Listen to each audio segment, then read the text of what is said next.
Punimet për ndërtimin e aksit rrugor Milot Balltre parashikohet të nisin në mes të vitit të ardhshëm.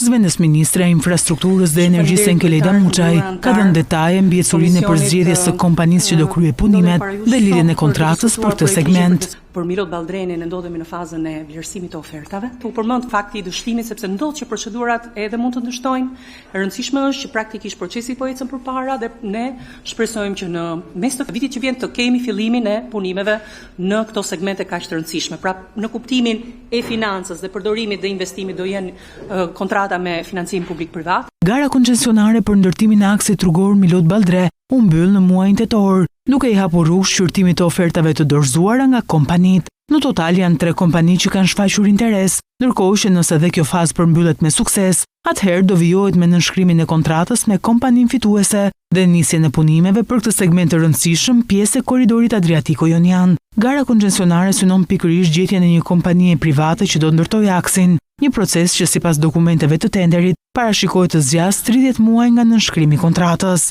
Vlera totale e parashikuar e projektit është rreth 365 milionë euro pa TVSH, ndërsa kozgjatja e kontratës do jetë 35 vjet. Aksi Milot Balltre është i gjatë rreth 17 kilometra.